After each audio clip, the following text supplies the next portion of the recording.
Without water, our bonsai will die. We all know that. And my garden has over 700 bonsai and trees in development. So how much water do you think I would need? 100 litres? 200 litres? Or even 400 litres? Which is why I've got this. More of that in a minute. In fact, if you can guess correctly the amount I use daily in litres, then you can become part of a fun giveaway at the Bonsai Retreat. In fact, does anyone actually know how a single water droplet or water molecule gets from the sky to the soil, up through the tree, and do all that miraculous work? Well, I do. And today I'm going to take you through that little molecule's journey and show you exactly why it all works. I'm also going to explain to you why I need such a large tank. And better still, Jason Hanrahan of TheBonsaiGarden is going to visit and tell you exactly what he does in his garden, what he thinks are the most important factors of watering. So all I need you to do is to watch and work out just how much water you think I need in my bonsai garden for my 700 trees.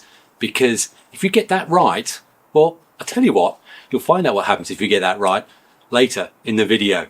I bet I can guess what your daily water usage is.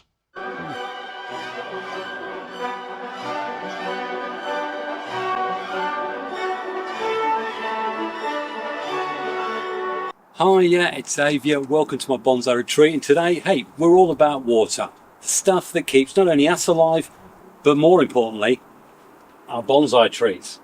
Incredible oak this. Got a good few years to go though. But not only are we going to be talking about water, we're going to be talking about the plans I'm putting in place now to ensure that I don't run out next year. Because every year it does appear to be getting warmer, and this is the first year we've had hosepipe bans. First, do you want to know what that great big silver thing is? It's certainly not a present. Up till now, basically I've relied on what's come through the town mains. It's mains water. Big problem with it, it's chlorinated. It's got lots of things there to make it safe for us to drink, supposedly, and it's not so great for our more delicate bonsai. And you'll know this because if you've been watering from the hose, you're often going to find it's covered, the pots especially, in a sort of white calcified substance. And as I say, that's some of the calcium or the carbonates that are actually in the system. As well as that, you have got other trace chemicals they put in there. Not quite sure what they're for, but apparently they're good for us. And these are all having probably a detrimental or a leaching effect on your trees. So ideally, we look to the skies where all I can see is blue and sun, and we get our water from there because that's the stuff that our trees like best, especially our Satsuki azaleas. Indeed, this is one of the issues that I have, and it's all related to the colour of the leaves and indeed the pH levels within the soil. And certainly if you're using tap water around our area, you're going to have a heavily alkaline soil, which is certainly not good for your azalea. So yeah, I'm sure the astute amongst you have worked out. But underneath here is what we call a 1,000 litre IBC tank, and it's got a metal frame to keep it nice and safe and to make it heavier to carry. I certainly remember that a few days ago. So why the silver? Well, the same way that when I'm doing air layers, I wrap the plastic in either a silver foil or indeed something dark to stop the sunlight coming in. If we get direct sunlight onto this clear plastic, what we actually get happening is algae build-up on the inside. So we've got this protective covering which acts as a barrier to that and hopefully keeps that water a little cleaner and clearer. Now up till now, my primary catchment system, these good old 80 to 100 litre plastic catchments, pipe coming down from the guttering that's coming off the roof, and all the water gets in there, and when we get a good rain I get 5 or 6 of these filled up pretty quickly, and for most years that's great. But as you've already seen, they're empty. In fact, the only problem we have now is the only thing left in there is a very horrible black sludge. In fact, we haven't got anything in there. I can't even show you the sludge. So unfortunately you didn't get the privilege of seeing a load of black sludge and silt coming out of the bottom, but certainly over the last week and a half, as I've got to the lower ends of this water catchment system, that's all I've got. And 1,000 litre drum or 1,000 litre IBC, I knew I needed to find something that was going to try and stop that happening. So I invested a little bit of your money, because all of this system has come, thankfully, from yourselves and the ad revenue for you watching my video. So I'm going to say now, thank you, because this is another thing that's been possible because of your persistence and your enjoyment of my channel. So let's have a look and see what I'm talking about. Right here we've got a pretty rudimentary filter system that I've connected up to the drain pipe on the gutter. That water comes out of there, and it's nice and easy, straightforward screw system. The actual whole equipment cost me £12, and water comes in this end, and it's not rocket science, I know, but the good thing I'm going to be able to do, I've literally done a test run through the gutters, and with the aid of magic and all sorts, there's the filter. And in there you can probably see the gunk that I've already saved from going into my pretty expensive IBC, and that will hopefully be invaluable. And there's no doubt having an easy system such as this to keep the water filter from what's coming down through the guttering, easy to clean, easy indeed to reassemble and to reconnect. So that's good, that's worth the money. And I think when it comes down to it, when we talk about prices, certainly in the UK, it is important, if you're going to get yourself an IBC, you know, you can get anything from £60 up to nearer the sort of £250, which is what I paid for this. It's important that if you're using a used or recycled one, it's not one that's had more contaminating liquids in it. So you can get one that's suitable for potable water, and it will actually tell you within the details of what it is you're buying. So make sure that if you are going to buy one, that it is actually one that's not already been contaminated, and that is safe and suitable for water that's going to go on your trees. Because let's be honest, the last thing you want to do is go to all the trouble of saving yourself the hassle of putting impurities from your tap water onto the trees to find that you've put something like, I don't know, hydrochloric acid on them. That won't be good for them.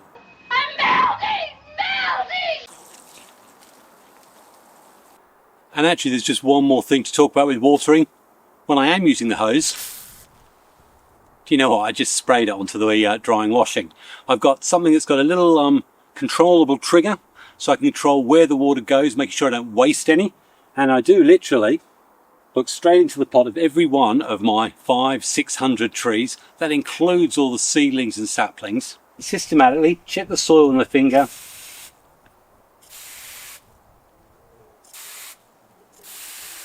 Making sure all the water's coming through the bottom. And doing it this way also means that stuff that has already got enough water in it, or stuff that doesn't need quite so much, like your junipers or indeed your black pine, then they can get left alone. So, should we put Jason Hanrahan on the spot from the Bonsai Garden and find out what he does with his water? I believe that watering your trees manually is always the best option, whether that's with a watering can or with a hose pipe.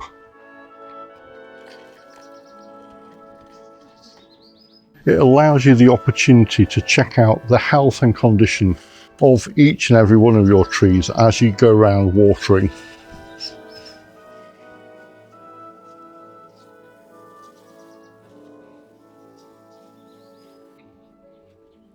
I'll just let you into a little secret.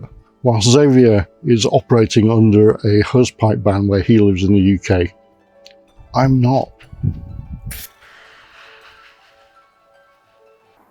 No, great point, Jason. And if it wasn't for the fact that I did a bit of homework, looked at Anglian water and found out that I've actually got an exemption under business purposes because I actually sell plants. I also raise nursery plants and have planted stuff this year. It's all covered within regulations. And further, I'm responsible with how I water. So it's advised me to use something with a trigger, which is exactly what I do. And for those of you who are keen and looked at the details, those that are my personal trees, I actually do water with a watering can. It's important you go to your local authorities and make sure you are actually covered. Now, I have mentioned also that for me, with the size of my garden, automatic systems are not really practical for keeping these little beauties going. So I have to do it with this hand. But Jason, have you got any views on automated watering system or any experiences you want to share? I would see the use of an automated watering system, something on a timer with sprinklers, as perhaps the nuclear option. It's the option of last resort if you don't have somebody who can go around and water your trees for you. We recently resorted to an automated watering system whilst we were away in the height of summer and in the middle of a heat wave. And whilst that almost certainly kept the majority of the trees alive, there were a number of trees on the periphery that didn't get sufficient water and have clearly suffered as a result. So the important thing to do is, if you're relying on an automated watering system, do be sure to set that up a couple of weeks before you go. That gives you the opportunity to test for any flaws or problems in the system and to find any trees that might not be getting sufficient watering and correct that before you're actually relying on it to keep your trees alive. Well, there was great hearing from Jason Hanrahan of the Bonsai Garden, and I'm going to put out a big apology. When this was all originally filmed, Jason was actually visiting the garden, and he did quite a scenes for me then. Unfortunately, technical equipment and wind malfunction meant that a lot of it's unusable, but rest assured, we have actually got a few clips that are going to feature in a future video about Jason's approach to my azalea and a juniper that we worked on 3 years ago. And actually, it did occur to me that I thought, why don't I try and explain to you exactly how this transfers into energy for the plants, the bonsai that we're trying to take care of. Because I tell you what, the process is a pretty interesting journey, and one I think we all need to know and understand. So why don't we follow the journey of these water droplet molecules from the soil all the way until, do you know what? It eventually ends up there.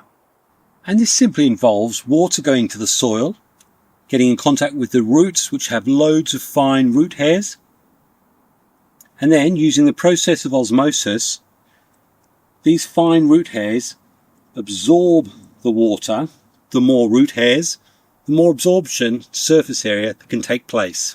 In the same way, the more leaves, more ramification on a well-developed tree aids and increases the process of photosynthesis with sunlight. More of that in a moment, because that is definitely an important part of this whole process and the journey of the water molecule. Then the water travels up the trunk through a system called the xylem, which is in effect the same as the circulatory system or the plumbing you might have in a house, or, I say, circulatory in our body. It moves up through the xylem, up through the trunk, to the branches, and ultimately out to the foliage pads. And this is the bit where, well, I think it gets really clever. The water is pulled up through the shoots until it reaches the leaves. On the leaves are little stealth stomatas, and through those a process called transpiration takes place, where the water is drawn out and evaporates into the air, often seen as oxygen.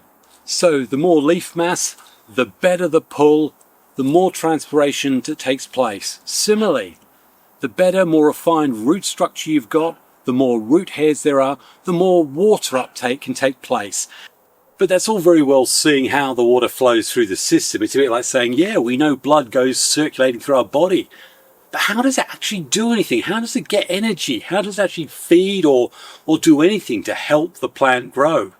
Well, the process is called photosynthesis, and in short, all you need is light coming in, you need a load of carbon dioxide molecules, you need 6 waters, Sunlight is then pulled in on the leaves as well to become part of the process. As a result of that reaction, out of that comes the great ingredient of glucose, which the plant needs, and indeed oxygen, which gets fed straight back into the atmosphere, completing what is a really good natural cycle. Carbon dioxide in, yucky for us. Oxygen out, great for us, and great for the planet too.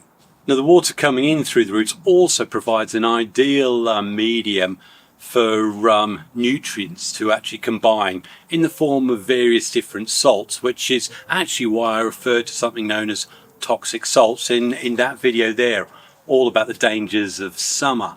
Well, in truth, it leads us back to the beginning. That is the water journey, in essence, and it's probably interesting to realise, and these statistics are approximate, so please don't quote them, but imagine if 100 droplets of water come into the soil, would you believe that approximately 98 of those droplets would exit through the leaves without ever being used by the tree?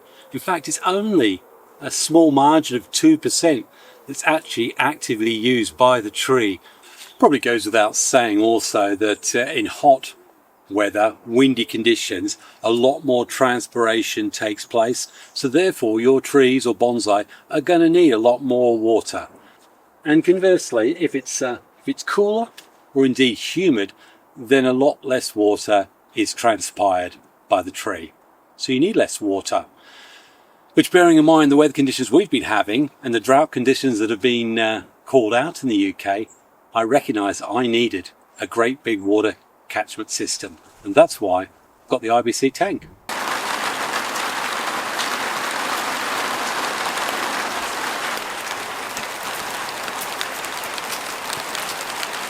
Now, who remembers me talking about a fun little competition and pointing at this little contraption on the tap here? This measures water usage on a daily or indeed an average monthly whatever basis in litres. In a moment, I'm going to give you 4 different readings, all within about 20 or 30 litres of each other.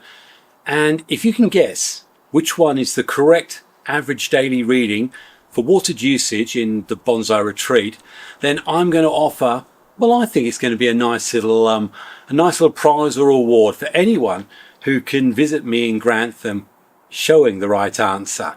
They're going to get an hour and a half, believe it, chatting to me, finding out what I do with my trees, seeing just how extensive the collection is I've got here, both developing and indeed finished bonsai.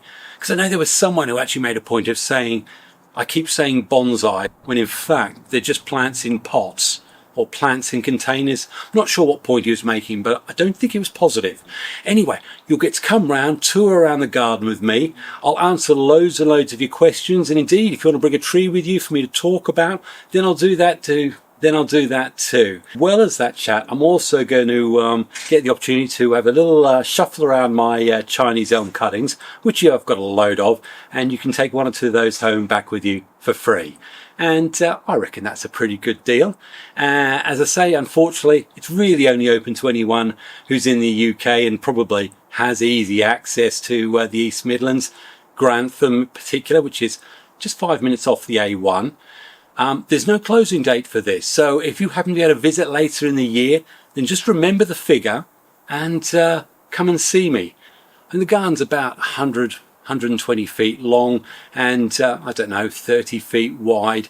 Lots of different areas. And if I say that it takes, on average, watering each plant individually with the spray gun, just under an hour. The last time I did it yesterday, it took 55 minutes. Oh, and it goes without saying, you're definitely going to get some biscuits and a coffee as well. Tell you what, that sounds like a pretty good deal to me. All you've got to do is guess. And the 4 figures you've got to pick from is either 175 litres, 205 litres, 220 litres, or indeed 242 litres per day. And so long you've actually put your answer in the comments, I'll keep a record of those. Should you visit me in the future, then you can say to me, Zav, I guessed correctly. And you can be entitled to come round, chat, get yourself a cutting or 2, perhaps get some advice if you want it. I bet I can guess what your daily water usage is. And believe it or not, I need to go inside because we've just been warned of torrential rains and flooding. Tell you what, you can't write the script for this country. 1 minute we're in drought, then we're on hosepipe restrictions. A day or two later, we're being warned of floods and freak thunderstorms and stuff like that. Goodness gracious me. Anyway, again, apologies to Jason. I just remembered, last time I came to visit you, we worked on some really rubbish juniper trees. Whatever became of those? Can I be honest? And actually, if you want to see a great visit with Jason in the bonsai garden, that's a wonderful video to see. Apart from that, happy bonsai and God bless. Cheers.